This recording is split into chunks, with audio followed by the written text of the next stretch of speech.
Hi everyone, my name is Kratz and I work with the Charleston Center. The Charleston Center is Charleston County's alcohol and drug treatment center. We offer various levels of care for folks in our community in the Tri-County area struggling with substance use disorders. Today I'm here to talk to you about a really important topic as it relates to overdose prevention and education. As we know, we're currently in an opioid epidemic where we're losing on average 147 Americans each day to an opioid-related overdose. So today you are taking part of an overdose prevention training in which we will train on the signs and symptoms of an overdose, also providing some basic education about the epidemic to really empower those in the community to join us in the fight to prevent continued opioid overdose-related deaths. So talking about the scope of the epidemic, it's really important to know where we're going to go in our future in our efforts in combating this. We really need to understand how we got to this point. So talking about it, many people will reach out to me and say, man, this just came out of nowhere, this epidemic, and that's not really true. It's been brewing for decades. And to talk a little bit about the contributing factors, most of you may know this from spending time either in a hospital or a doctor's office, but over time we've developed this idea as Americans that pain is the fifth vital sign. So if you've ever been in a doctor's office, if you look, sometimes they'll have a smiley face scale where you rate your pain. As you can see, the yellow smiley face being zero pain, the red being excruciating pain. So what happened is that hospitals and doctors started being reimbursed, and incentives were based on how well they kept their patients out of pain. We began to think of pain as so important, it's as important as breathing or your heartbeat. And that's where we talk about pain as the fifth vital sign. So when that was happening, it was a really good time for the pharmaceutical companies to come in and say, well, let us help you treat pain as the fifth vital sign. And so what we saw was a big push through big pharmaceutical companies to target practitioners and making sure that they were able to keep their patients out of pain. So one example is OxyContin, which is one of our long-acting opioids that really was pushed out during this time as one of the medications that was going to be best used for treating pain, and they mismarketed this. What we know now through multiple lawsuits and folks that have died because of this, that they reported this medication because it's an extended release, OxyContin, delayed absorption by OxyContin is believed to reduce the abuse liability. What we know now is that is not correct with opioids. So unfortunately, during the time when pain became a vital thing to address, the targeted pharmaceuticals began pushing it out. And then general lack of education. If we look here on this slide, this is an excerpt from a textbook that we took from a medical textbook where it said addiction is rare in patients treated with narcotics. So for many years, we actually had our practitioners doing the best that they can with the knowledge that they were provided. There was generally a lack of knowledge in the medical community as it relates to opioids and how they can become highly addictive in smaller quantities over short periods of time.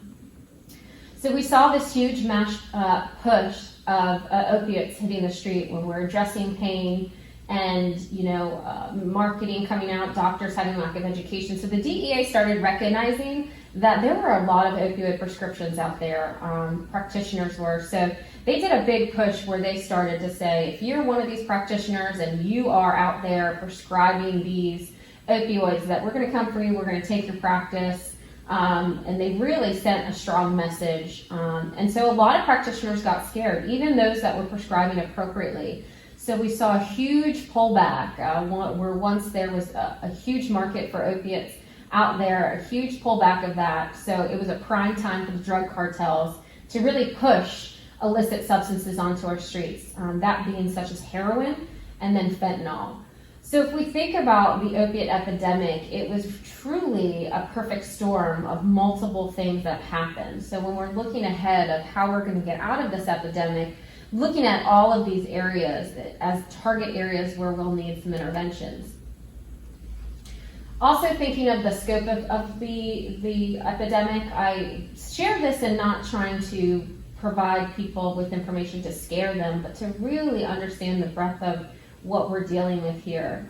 So the scope of the epidemic, if you look here on this slide, it really talks about if 9/11 were to happen every 3 weeks, it's equivalent to the Titanic sinking every 11 days. It's equivalent to if we had an attack on Pearl Harbor every 17 days, or if Hurricane Katrina happened every 13 days. So I share this not as just numbers, because I think it's extremely important that these are also people. These are family members, these are neighbors, brothers, sisters, aunts, and uncles. But I share this because it's important that we know that this is happening in our communities.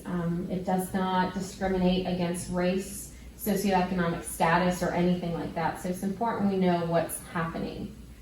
So I'd like to really just, again, give perspective about this epidemic. If we look here, this is the map of the United States per the CDC in 2003. And if we look at it, it's relatively light colors, which shows us that there were relatively very low numbers of overdose deaths per 100,000 people.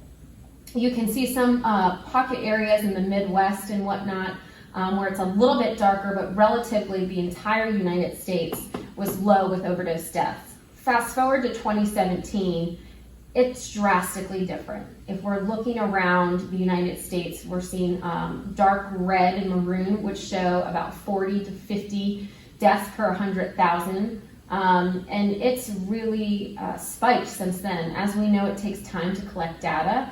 So this is 2017, and we're currently in 2020. So understanding that these trends are continuing upward.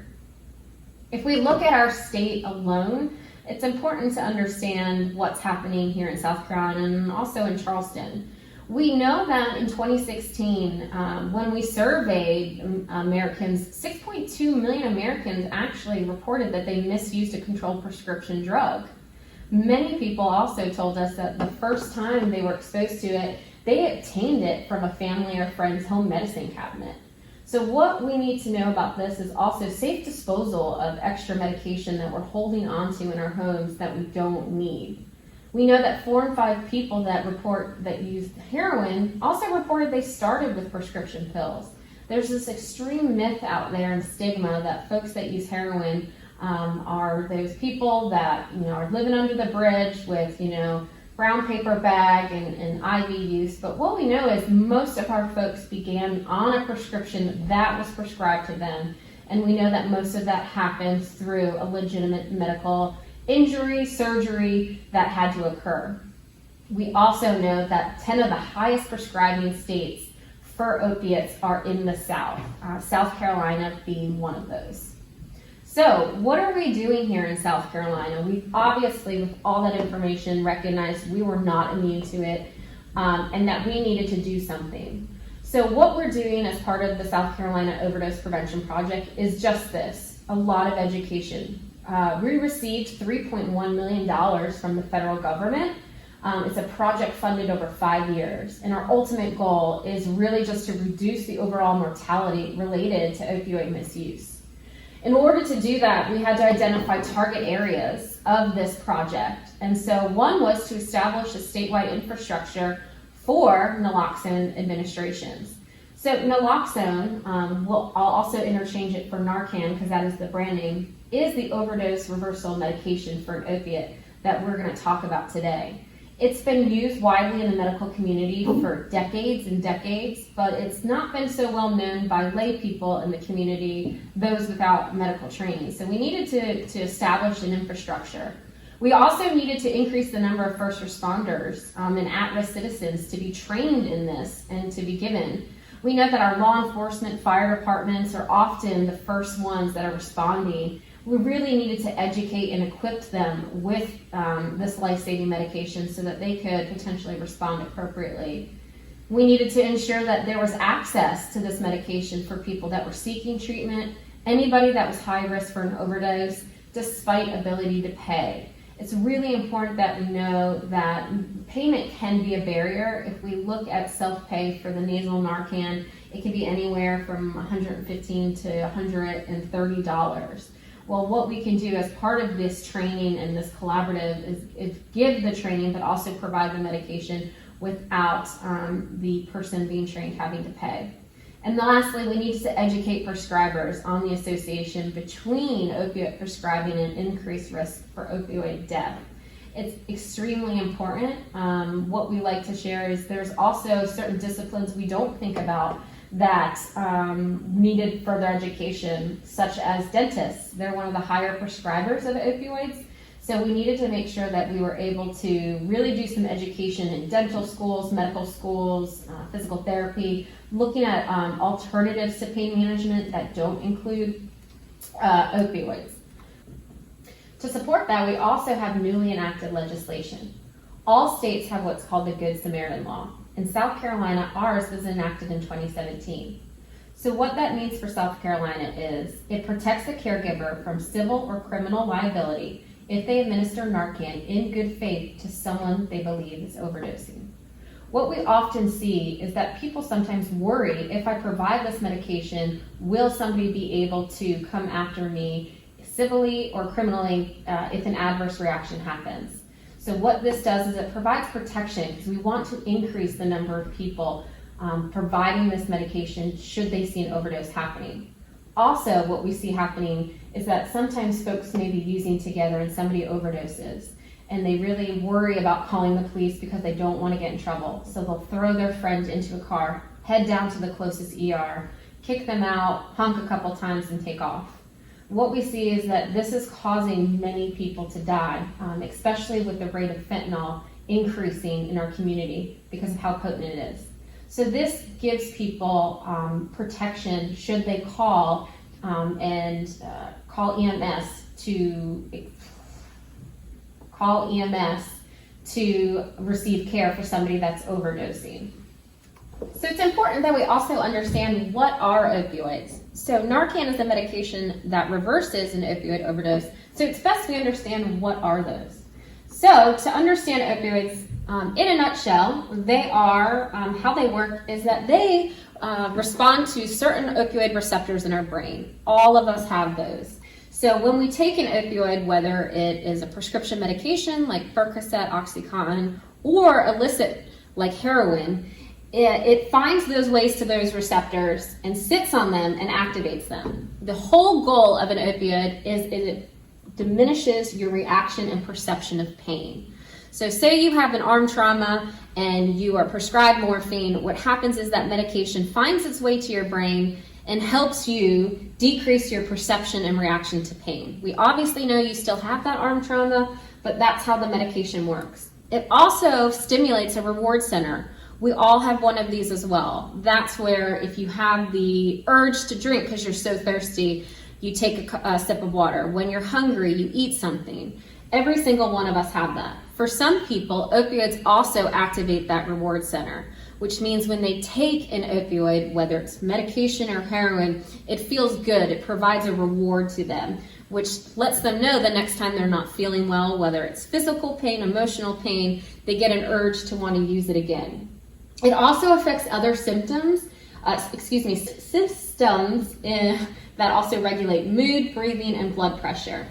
As I just said, if we look right here at this picture, those little screw-like things are the opiate receptors in our brain. When we take an opioid, it is that little dark circle, finds its way to that receptor and it activates it. Again, it's decreasing your perception of pain. It also can slow your breathing and blood pressure.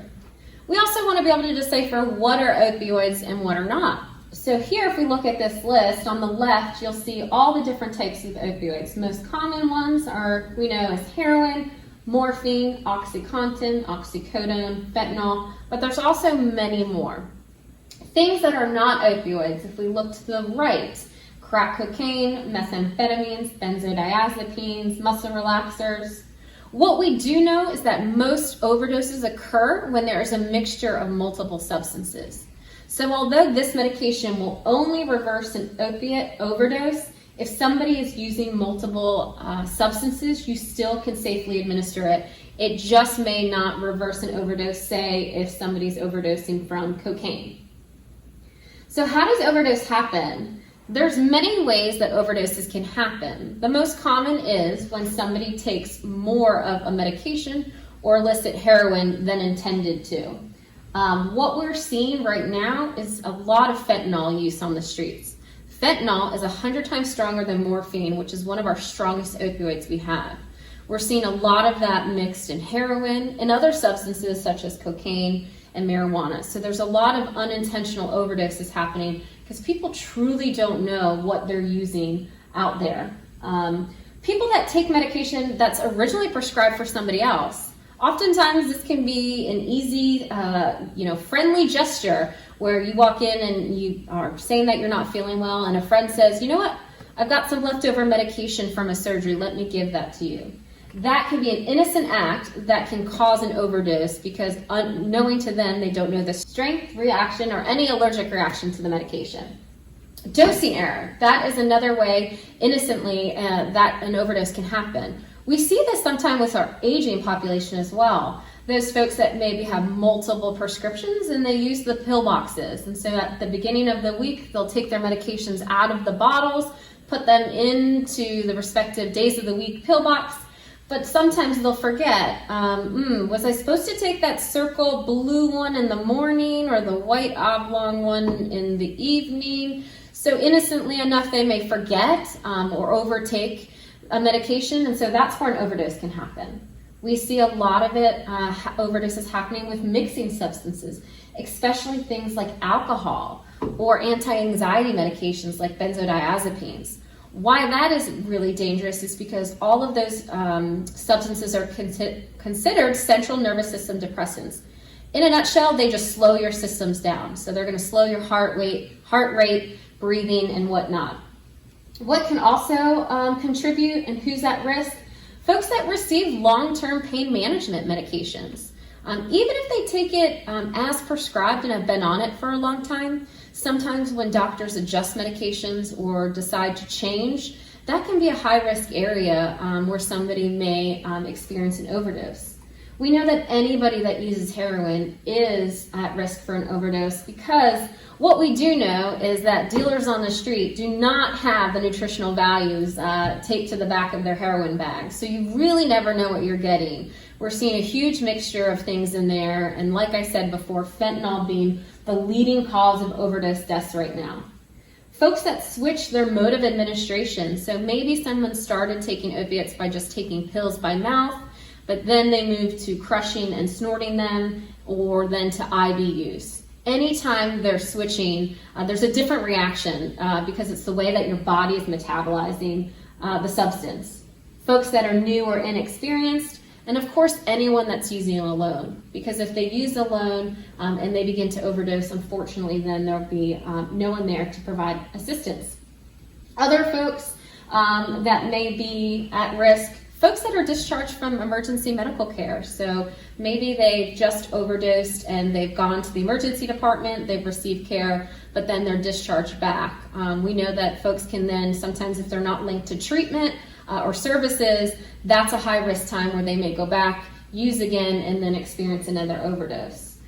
We also know people that have a lowered tolerance. And so what that means is every day that you're not taking an opioid, you're decreasing your tolerance. So folks that may spend time in treatment, like a residential treatment program, or even maybe folks that get picked up and have to serve a bench warrant and they spend a couple days in jail. Every day that they're not using an opiate, their tolerance drops. So if they get released and they go back out and use up the same amount they did prior to entering treatment or jail, that's when an overdose can happen because their body can't handle that. We also know folks with poor health. This is just, the same as any folks with poor health, such as, liver damage, asthma. They're susceptible to more chronic illnesses. So just like that, they're also susceptible to an overdose. I've mentioned fentanyl a couple times and want to use this picture to really kind of highlight how fentanyl is so strong, and a little bit goes a long way. So if we look at this picture, it's a penny that is blown up, and if you look to the right of it, those looks like little small salt grains, and that is fentanyl, and that is enough fentanyl that can actually take out half of a room of people. So knowing that fentanyl in small doses, should it get airborne or whatnot, or be snorted, injected, could really send somebody into an overdose almost immediately because it is 100 times stronger than morphine. So how can we respond? So we just talked about opioids, we talked about overdose, but what we need to know is that we can reverse an overdose. We can save a life. So what we're going to do is move into the portion where we're going to talk about how we can empower ourselves as people in the community, as people without formal or medical training, to potentially save a life of a loved one or someone that we see in the community. So in order to understand this, we need to know what actually happens in the body for an overdose. And so if we look at this diagram right here, this is just us showing what happens when somebody begins to overdose. The first is that they slow down their breathing. So again, like I said, when we take opioids at high numbers, we're hitting those receptors at high volumes. We're sending the message, hey, slow the heart rate down, slow the breathing down. So when that happens, that's when the body will begin to start slowing its breath. It slows it down so much at that point where breath begins to stop. At this point, when we know we're not breathing, there's no oxygen circulating throughout our body. And so when oxygen stops, that's when the heart says, at this point, there's no reason for me to beat, and then death can occur. We know that death can occur about 5 to 6 minutes after breathing stops. What's important to know about this process is this process can take minutes, this process can take hours. So there's no time to waste in responding. If I have someone that I see that has slow breathing, I could act right then and there and administer Narcan. You do not need to wait for somebody to stop breathing. Again, this process can take minutes, this process can take hours. So how does Naloxone work? Again, Naloxone's the medication. I'll interchange it with Narcan because it's easier to say and that's the brand name. So if we look at this picture right here, those screws looking things are actually the opiate receptors in our brain. And remember, like I said before, those blue circles right there are the opiates. So say it's heroin or prescription pills. They find their way there. When taken in high amounts, they're hitting that receptors at high volume. If we look to the bottom picture on the left, those little teal-looking clouds are actually the Narcan. The Narcan has a stronger affinity than other opiates. So what that means is when administered, it comes in, it bumps that opiate off the receptor, sits there kind of as a protective factor. When we take that opiate away, we take away the opiate's response. And that's how the reversal of an overdose happens. We know that it only works for opiates, but if folks are possibly overdosing on other substances and you're unsure, Naloxone is safe to administer. It will not work for an overdose of, say, alcohol, cocaine, but if you see someone that's overdosing and you don't know what it is, you are safe to administer the Narcan. The beautiful thing about this medication, it does not have any potential for abuse. And what we do know, despite some stigma and myths out there, it does not increase risk-taking behavior. You cannot get high off of this medication. You cannot become addicted to it. It has a long, long history of safety and efficacy. It is safe to use on pregnant women. It is safe to use on children. It is safe to use on animals. So that's really when we think about a medication out there, not only how it's able to protect from an overdose, but it is safe to administer. So how can we, as community members or people without formal medical training, how can we administer this medication? First thing we want to know is the signs of somebody who's over-medicated versus somebody that's overdosing. All of these are extremely concerning and want to make sure that we can recognize both of them. But if we look to the right, we can see signs of over-medication. Some of that may be somebody looks unusually sleepy, a little bit drowsy. You have to call their name maybe at high volumes or consistently, but they're still basically able to be aroused. They may have some mental confusion, almost look intoxicated. They have slow or shallow breathing, maybe difficulty waking the person from sleep. Those are signs of over-medication. And so what happens next is that can lead to an overdose. What happens then is that they can be unresponsive to shouting, pain, or stimulation. So again, when we look at someone who's over-medicated, you're still able to arouse them. But a classic sign of an overdose is that you cannot get a response from them. You can try to do a sternum rub, which will be seen in another slide. You can try light pinching. It's almost as if their body is dead weight. You can't wake them. They also may have problem breathing. There's this pretty significant sound that we call the death rattle. in which somebody is struggling to bring in oxygen. It kind of sounds like, ugh. And that means that we can, their breathing is slowing down so much in which they're struggling to bring in air. They may become blue, purple, or have gray face. What that means is there's just a lack of oxygen circulating in their body. That is a classic indicator of an overdose. Maybe they have small pinpoint pupils and also slow heartbeat or low blood pressure. To kind of show what that looks like, this next slide, this is what it looks like for stenosis, which is lack of oxygen circulating. You can see the blue lips and the blue fingernails. Those are some classic signs of lack of oxygen circulating.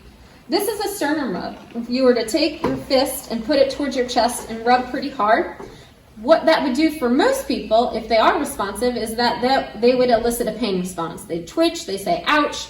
If somebody's overdosing, there's no movement whatsoever. Again, you can try some light pinching as well.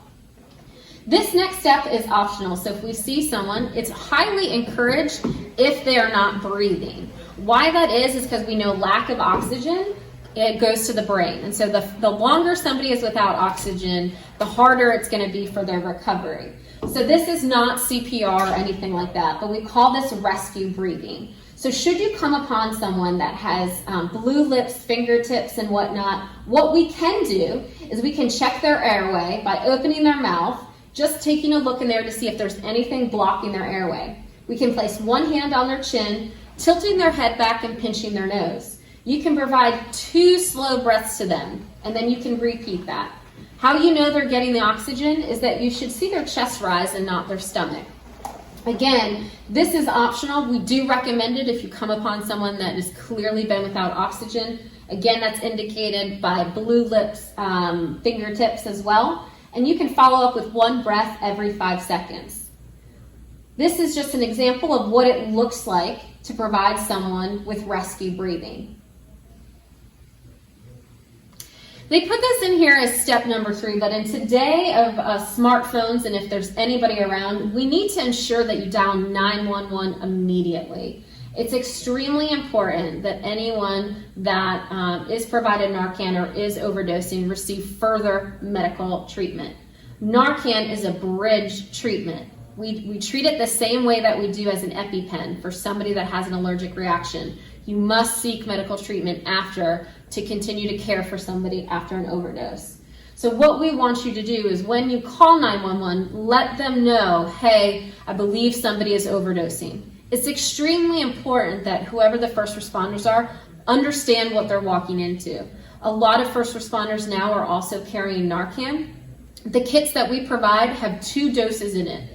For folks that may be overdosing on multiple substances or high doses of things like fentanyl, they're going to require more than, say, 1 or 2 doses. So you want the emergency responders to be prepared when they're entering the scene, should they need to provide additional Narcan until EMS arrives.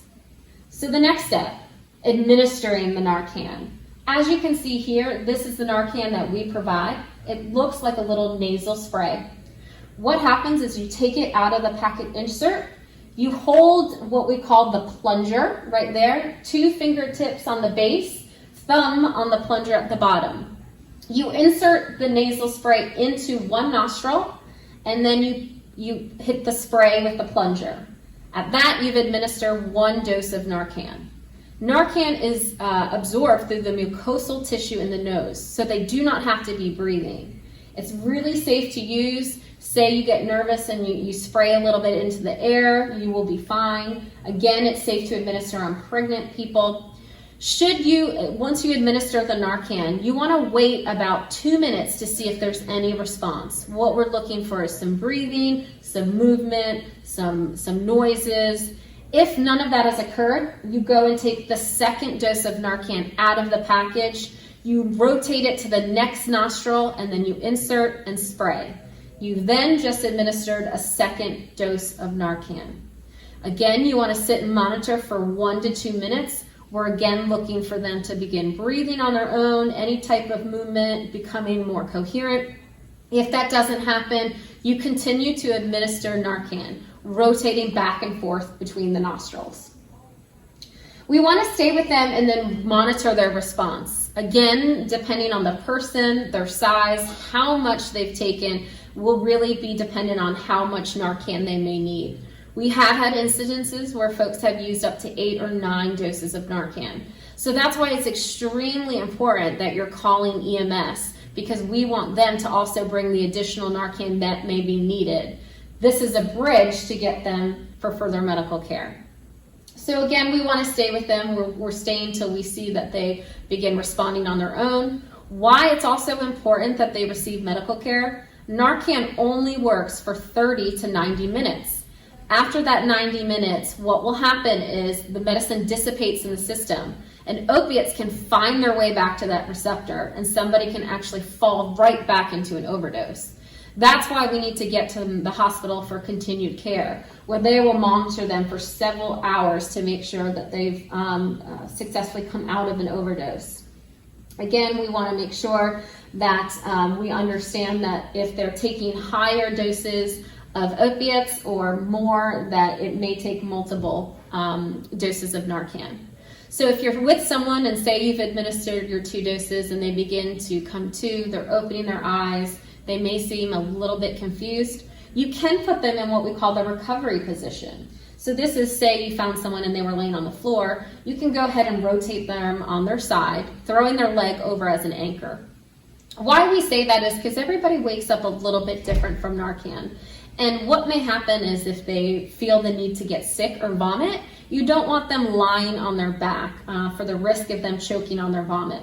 Now, if somebody's not laying on the floor, but they're on a couch or sitting in a chair or a car, you just want to try to sit them up as much as possible so that if they were to get sick, they'd be able to do so without choking on it. So what do we do after? So we've just administered 2 doses of Narcan.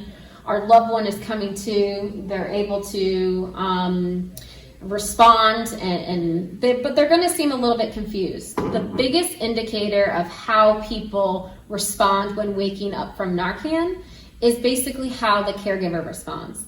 So when folks overdose, they really don't know what happened. The last thing they know is that they were using and then it was lights out. So for us, for our response, we always encourage people to try to talk with as much as a calm voice as you can. If anybody is hyperreactive or screaming or yelling, try to ask them to step out of the scene, because just imagine you're in the deepest sleep you've had and somebody jumps on top of you and starts screaming at a really high volume. You're going to get startled. You may become a little bit combative because you just don't know what's happening. That's essentially what it's like when somebody wakes up from an overdose. So remembering that, violent reactions with the nasal spray are very uncommon. Sometimes you'll see YouTube videos of people in the ERs and things like that, but with the nasal spray, because of its absorption through the mucosal tissue, that's very unlikely. Again, folks are going to be disoriented, so we just encourage people, to say, hey, Matt, you just overdosed. I'm with you. I gave you some Narcan. Like, sit tight. It's going to be okay. Trying to use just some really calming language, because again, they're trying to get their bearings. They're coming to after just having lights go out. And of course, we always want to make sure that they don't ingest any other substances. So a couple just manufacturer things with the Narcan that you receive. Don't leave it in a hot car for extended periods of time. So we say in the state of South Carolina, that's a good 6 months out of the year. Now, but you want to make sure it's somewhere readily accessible. I always encourage people, take the Narcan out of the box. It stays within its own little packaging. I would say keep it in that because you don't want to risk hitting the plunger and activating any of the medicine. But for women, it's one more thing to throw in our purse. For guys, if you can find a toolkit or somewhere, keep it somewhere that it's going to be readily available. You do not have to keep it in the freezer with veggies and fruit to keep it fresh, room temperature. It is, again, safe. So say your child plays with it and they administer, they will be okay. But we still ask that you keep it somewhere away from children and pets, because what would happen then is that you wouldn't have the medication if you were to need it. So we always do encourage to keep it in a locked cabinet and follow safe storage of medication. So reviewing what our do's and don'ts are here. What we can do is support somebody's breathing. So if they are experiencing the death rattle or struggling to breathe, we can provide some rescue breath for them. We then move to safely administering Narcan, again, the nasal spray into one of the nostrils, rotating back and forth every 2 minutes until we have a response from them.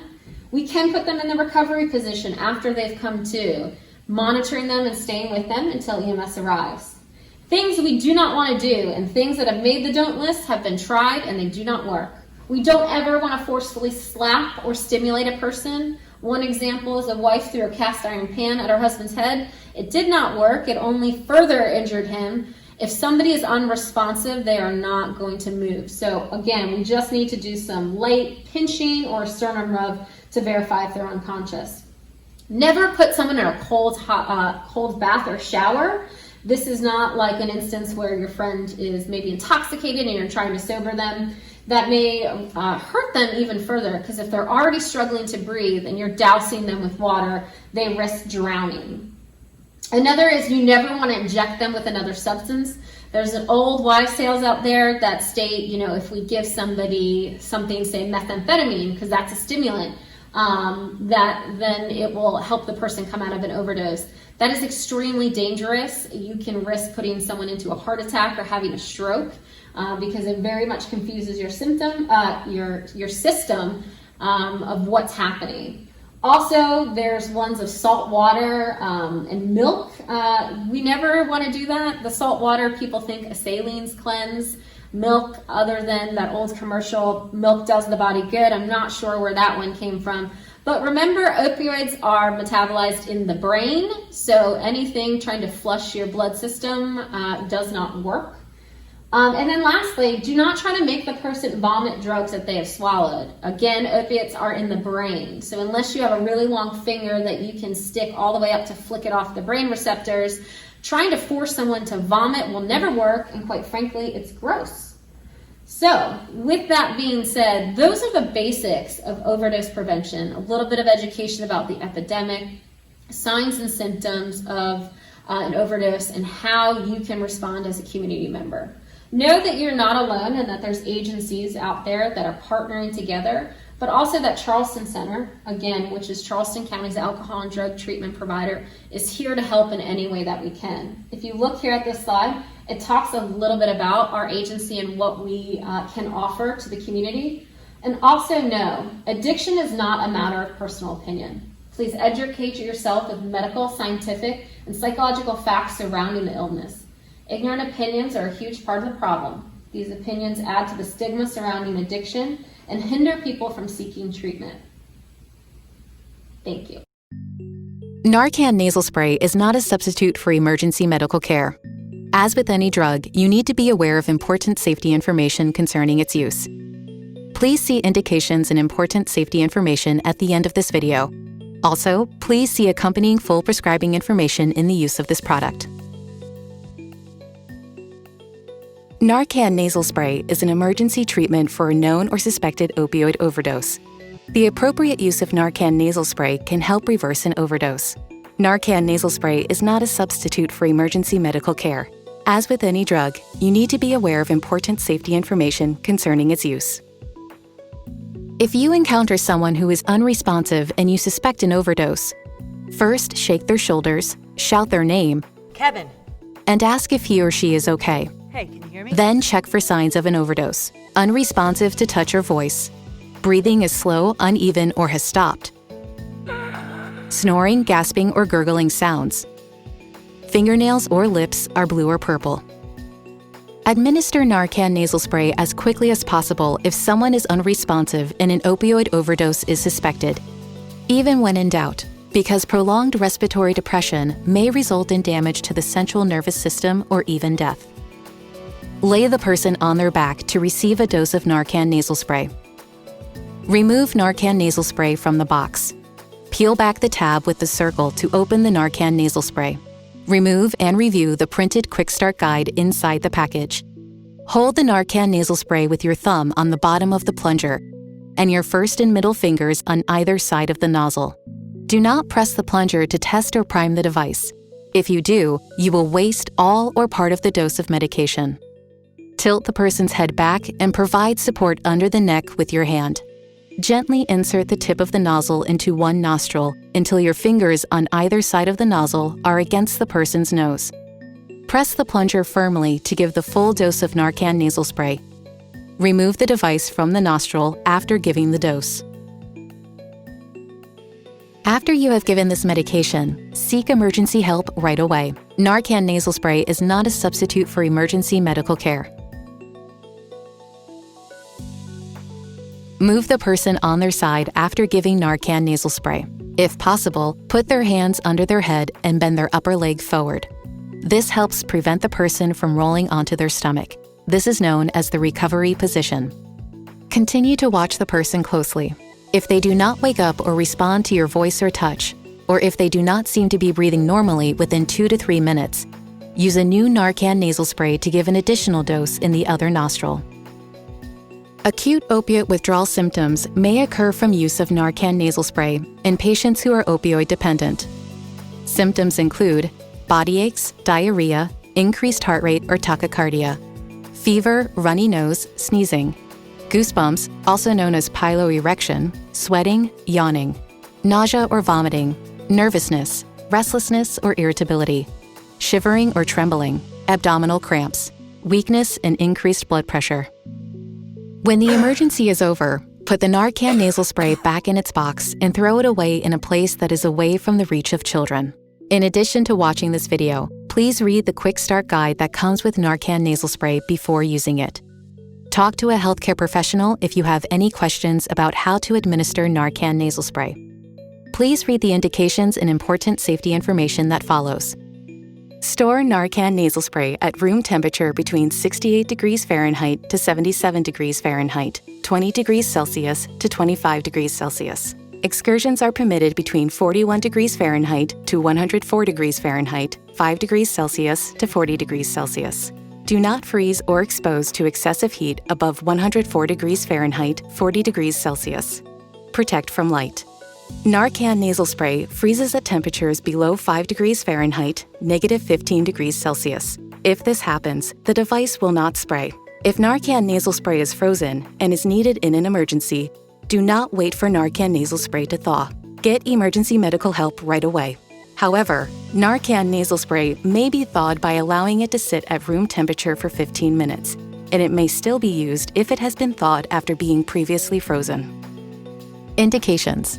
Narcan, naloxone hydrochloride nasal spray, is an opioid antagonist indicated for the emergency treatment of known or suspected opioid overdose as manifested by a respiratory and/or central nervous system depression.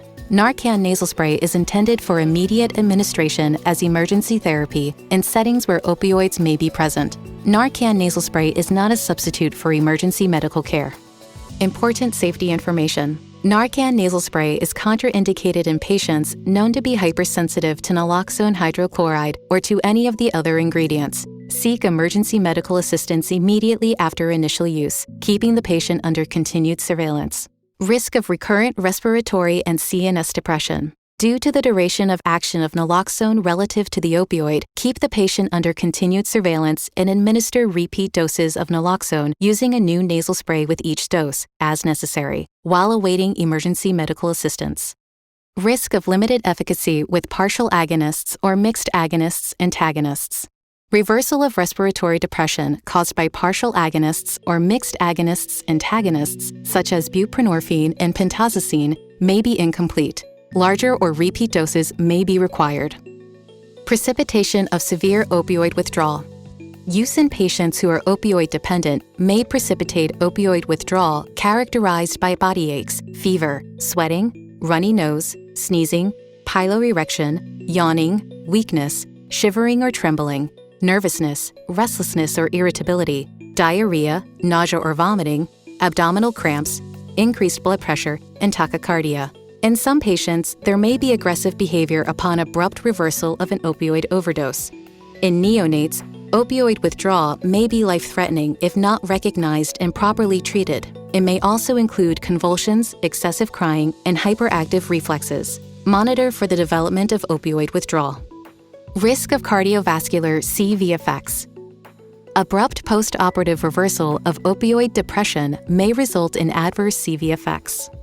These events have primarily occurred in patients who had pre-existing CV disorders or received other drugs that may have similar adverse CV effects. Monitor these patients closely in an appropriate healthcare setting after use of naloxone hydrochloride. The following adverse reactions were observed in a Narcan nasal spray clinical study: increased blood pressure, constipation, toothache, muscle spasms, musculoskeletal pain, headache, nasal dryness, nasal edema, nasal congestion, nasal inflammation, rhinalgia, and xeroderma. To report suspected adverse reactions, contact Emergent Biosolutions, Inc. at 1-844-4-NARCAN, 1-844-462-7226, or FDA at 1-800-FDA-1088, or www.fda.gov/medwatch.